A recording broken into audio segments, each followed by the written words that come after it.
Hello everybody, welcome to WhatCulture Gaming. I'm Scott, joined by Josh. Hello Scott. Josh, my friend, let's talk some more about GTA 6. Now, it's not coming today, even though I totally believed that for a while. I think we all did. You as well back at home, you totally did. It was convincing. The next thing up is the next most credible leak. There seems to be a different one every day, from a voice actor called Jorge Consejo, which sounds badass anyway, who apparently was working on the Mexican version of the game, and a listing has popped up on his CV saying that he's playing a character in Grand Theft Auto 6 listed as a 2018 recording, and the character is called The Mexican, which makes me think that it's a placeholder name and not... I mean, GTA could have a character just called The Mexican, but I think that maybe, you know, it's an embargo thing. Yeah, I mean, like, to be fair, I wouldn't put it past them to just have a character called that. It is kind of very, for my money, in keeping with, you know, characters that they've had before, but it sounds almost too stock to be real, if that makes sense. Like, it's out, of course, GTA 6 has a character called The Mexican, and of course this guy's playing him, but yeah, like, the GTA 6 rumours mill has been going mad over the past month. If you go on the Reddit or if you go on the Twitter, it's just popping off all over the place, but this does seem legit. More often than not, when something pops up in a resume,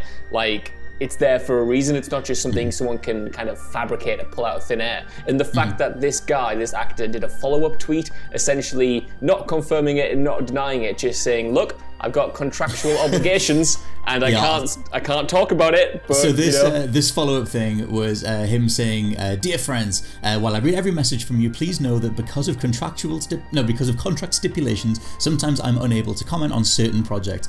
Please don't feel ignored or unseen. I appreciate and value every single one of you." But with that tweet, 9 times out of 10, 99% of the time, if it's not true, they'll just say so. It's always a smoking gun if they dodge or take something down or whatever. I mean, we know the GTA 6 is in production. Like, I think Take-Two have stated that, like, as of a good few years ago.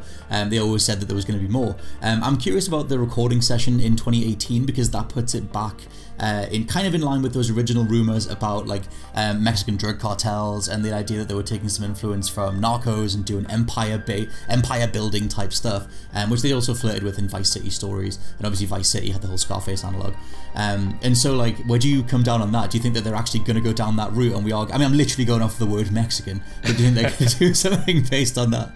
I mean, yeah, they could. You know what I mean? Like, it does line up with rumors that have come out before, and there was quite a few around that same time saying the same thing. You know, that you would be building an empire, as it were, across a bunch of different cities. Like, that idea and the fact that Vice City is going to be involved somehow, they're the two rumors that constantly keep showing up. So, like you said, there's what's the phrase? There's no smoke without fire, or there's no fire without smoke. One of them, one of those applies to this. Yeah, and it's like there was also that whole massive leak, which we did a separate video on. There's articles on it too. It was just kind of under the umbrella of Project Americas, which was just the idea that it wouldn't just be one big city, it would be more of multiple land masses. And, like, I mean, 2013 was a long time ago. March was a long time ago. But it's like, you know, they've done various rumors as to how they would expand GTA going forward, and maybe you need something as big and overblown as this and to go outside of America. And considering how much Rockstar didn't hold a single thing back with Red Dead 2, I kind of wonder if something as big as this, multiple, you know, America and Mexico, and then trying to do a GTA 5 size landmass in both, if that's the kind of thing that is the meaningful next gen step for, like, GTA overall. Yeah, and I think it is genuinely, like, if we do get GTA 6 and it doesn't include multiple areas like that, I will personally be a little bit disappointed, just because they make such amazing worlds, and it makes sense to kind of stitch those things together to make a sort of, you know, a larger tapestry. For as much as I love the detail they put into their games, like, they can do both scale and, you know, detail at the same time. It's never a case of one or the other with them. It's not like they're making small, detailed open worlds. All of them are massive. Even, you know, Red Dead Redemption 2 has most of the areas from Red Dead 1 in there, even though they're barely ever used in the single player. Like, it feels like they've been flirting with this idea for a while, because they've always had, you know, connected parts of different cities. They've obviously wanted to have a scope that is bigger than just one location and try to make you feel like you're moving from state to state or country to country. So hopefully with the, you know, the ability of next-gen technology, they can finally realize that in a Grand Theft Auto game, and that would, to me, like, the playgrounds are endless. My favorite part of GTA 5 is moving from the dense city into the more, you know, wildlife-driven areas of the north. Like, it felt good to transition from one section of that map to another. And that's just a small scale. Like you said, that was 7 years ago. That was like the limitations of tech then, and we've come a long way since then. So I definitely want to see this multi-city approach. I'll tell you another thing as well, because I remember when just after Trump took office and they said that they didn't want to do stuff that was necessarily like real world analog stuff anymore. They kind of want to get away from that a little bit, because they said that real world was kind of getting like so close to the sort of world, the sort of pastiches that they do, so they want to do something different. And I kind of wonder about if they did something like this, then that's, you know, they can do a more grounded, more serious, like, I wonder how much of Red Dead 2 is in GTA 6 basically, and I kind of wonder how much they're going to do something that isn't the funny, you know, like renaming different buildings and being all like kind of comical and like sort of South Park adjacent that they've done in the past, and whether something like this is the biggest sort of change that they need. Because I mean, that was the whole question when Bethesda were debating whether to take Fallout out of America, and could you even do a Fallout if you set it in like China or somewhere in the East. And I wonder about like how much of GTA's like DNA is like set in America, or whether you can make it work outside, because they've never done GTA London either.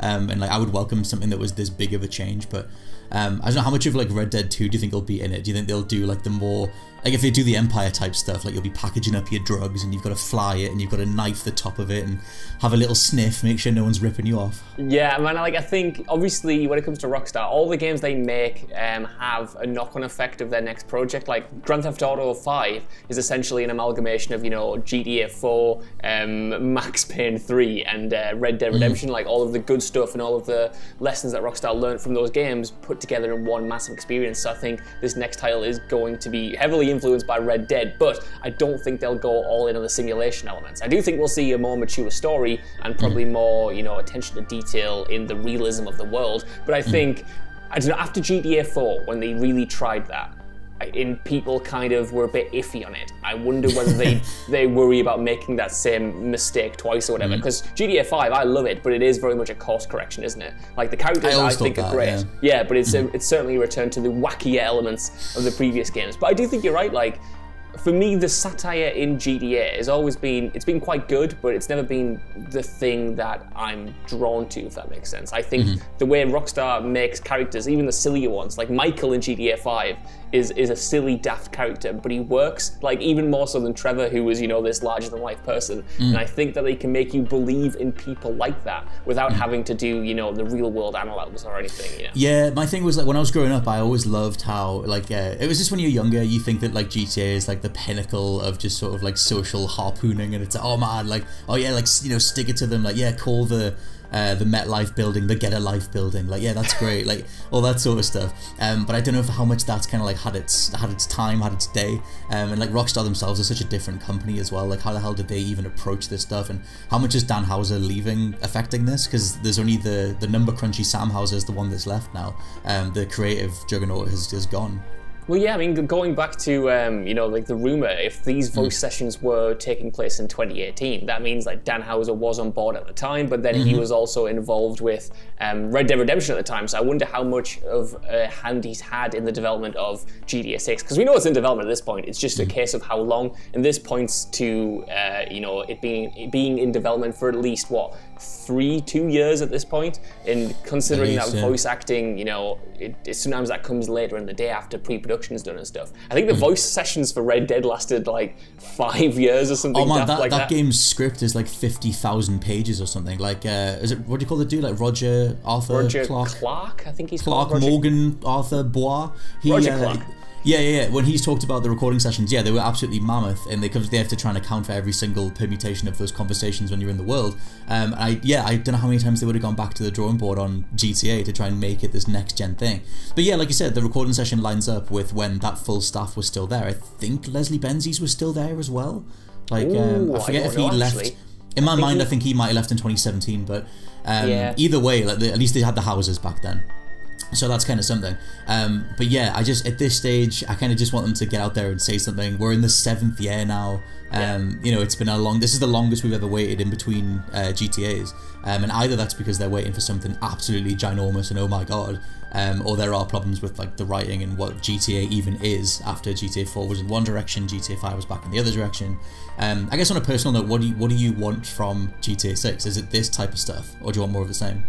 It's hard, like, because you said, like, the expectations on this sequel are so massive that, to be honest, I don't even know what I want, because I feel like anything that I do want, I might end up being disappointed by, just, you know, because of the sheer expectations that are on the shoulders of it. I would like to see some kind of, you know, empire building thing to be involved in that. I think Rockstar recently has been excelling when they have a larger cast of characters as well. I don't want them all to necessarily be playable, but the interplay between the 3 protagonists in GTA 5 and the entire camp in Red Dead, like, I got such joy and such satisfaction from seeing those little interactions, and I think Rockstar is one of the only studios that can really put the time in and the detail into realizing those. So I want to see those transfer over, just essentially what they've been doing but on a bigger scope. I want to see these multiple cities, I want to see a bunch of different characters, I want to see a bunch of different perspectives on what Grand Theft Auto actually is. And I want to see GTA Online come back. I don't want to see the focus, but I want it to be there. What about you? I think they'll keep plugging stuff into GTA Online, but like, yeah, for as much as I thought Red Dead 2, like, for me, was a bit hampered by just the animation priority and how long it took you to just kind of do anything. I do love how much that makes you invested by proxy, like you do care about everything on this other sort of VR without goggles level, because you are like living day to day as that character, and I kind of want them to bring that stuff across. But yeah, in regards to this stuff, it does seem like they're going, again, going off the word Mexico. Maybe this seems that that's what they're going with. That's all you've got, scraps at the minute, because Rockstar won't put out anything official. Well, so, this is it, right? You know. We have literal scraps, and this one seems way more legit than the idea that it was going to be announced last week, which even in the video, we got a lot of crap for that, but in the video, me and Ewan made it very clear that you needed to take that with a massive pinch of salt. But I think everyone's just, like I said in that video, everyone's so ravenous. And again, if you look over on the Twitter, if you look over on the Reddit, there are people following these scraps, because there were other reveals that the websites that Rockstar have been using for Vice City and GTA 6 have been updated, and they've been updated again since they were previously updated. There are things like they've removed their pinned tweet, which suggests something is coming. All these tiny little breadcrumbs that are hopefully leading to something, and well, yet that's the thing. It just keeps getting pushed back. That's the thing. When we ran with it, it was because like all the GTA 6 leakers on Twitter were freaking out. The GTA 6 Reddit was freaking out. Everybody was saying like, hey, you need to be aware that this date's gonna matter. You know, and when something like that comes along, like you said, when there's nothing else official other than them tweaking a couple of their websites, you either go with it or you don't.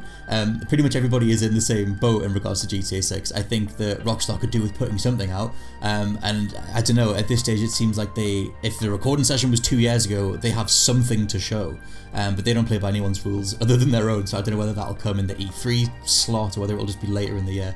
But not to worry. Anyway, let us know what you think down in the comments below of the state of GTA 6, what you want to see. Do you want to see multiple different land masses, America and Mexico, or do you want more of the same from before? For now, I've been Scott from WhatCulture.com. I mean, Josh from WhatCulture.com. I'll catch you next time.